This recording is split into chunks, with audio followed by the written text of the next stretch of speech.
What's up, guys? So it's been some time since I've done a video. I think like 2 weeks, something like that. So I'll just go through a couple things. A few things have happened. We ended up going to the LAS event, Last Import Standing. We just did test and tune there, and I helped out with the event or whatever. It was hotter than shit. It was like 98 degrees out that day, plus sitting on the blacktop, so it's even hotter. But I had a new flash from Jordan for the car, pulled a little bit more fuel out of it. So I used that. I didn't change anything else. All the settings the same, boost was the same, everything was the same. And the car ended up going 6.3, and it also did a 1.460. So the car was moving pretty quick. And then I tried, so let's go back. Very first hit, I left the settings exactly the same. As soon as I let go of the button, it was like at 5,500 RPMs, knocked the tires off, spun, fishtailed out a little bit, let off and just drove down the track.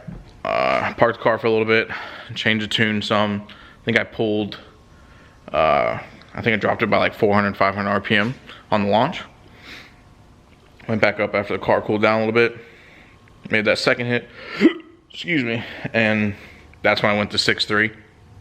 It's like 6.3 at 111, I think it was.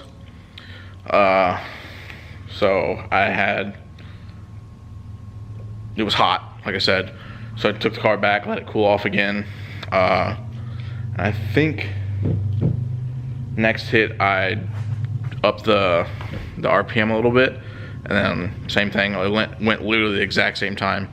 It was like 6.38 both times, but I got an extra, I think, mile an hour out of it because I spun a little bit on the launch.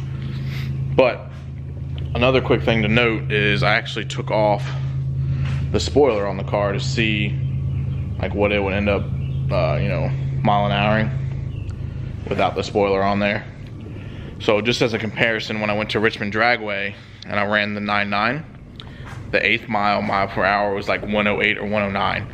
So this one for that day in 98 degree weather versus like mid 70s was 112, 111 is what I ran for mile an hour.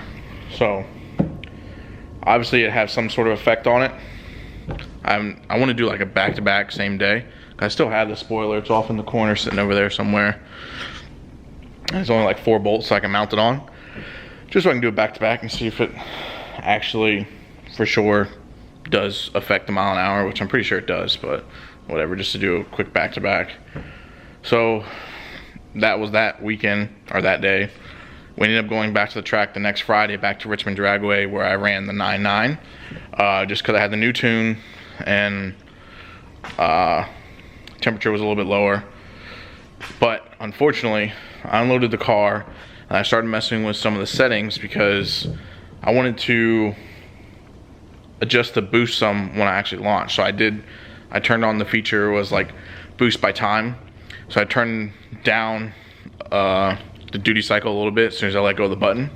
So once I let go of the button, it was like 58%, which should be like 20 PSI or something like that. And then I ramped it up quick after like a second.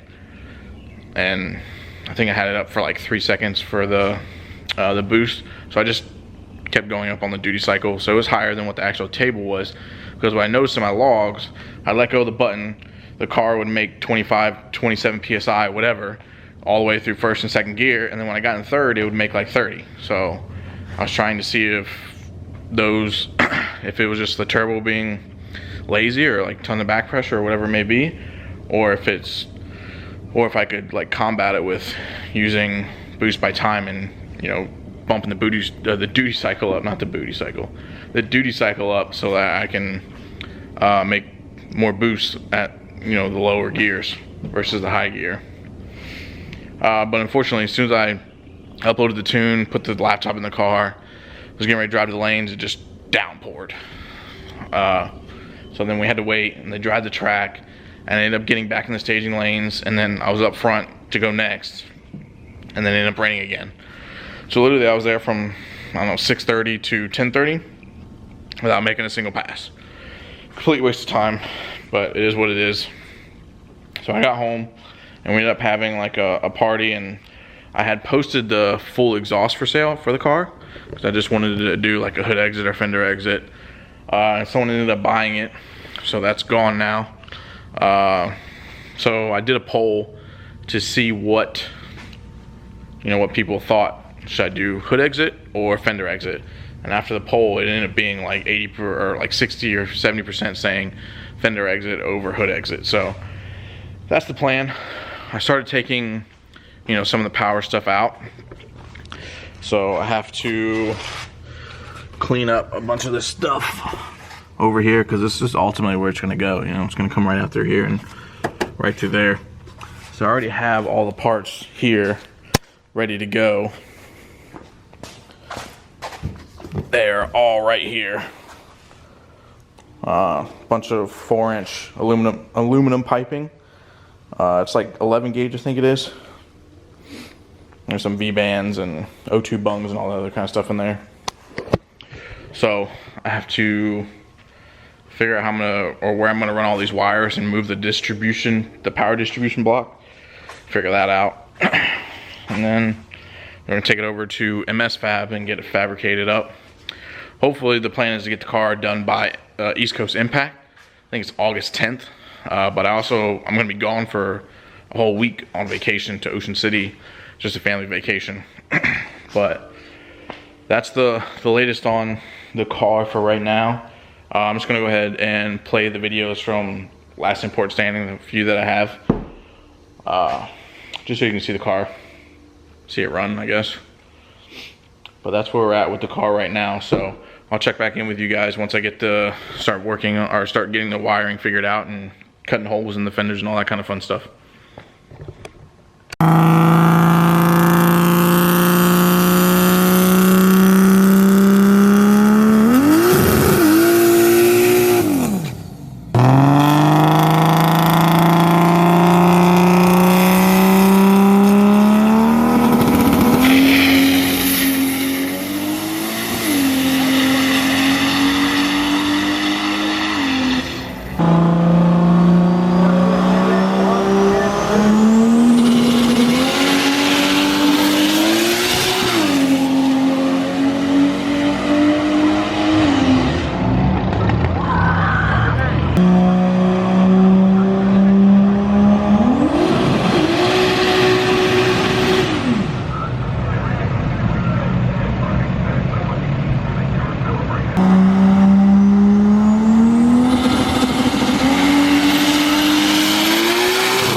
A 6:38.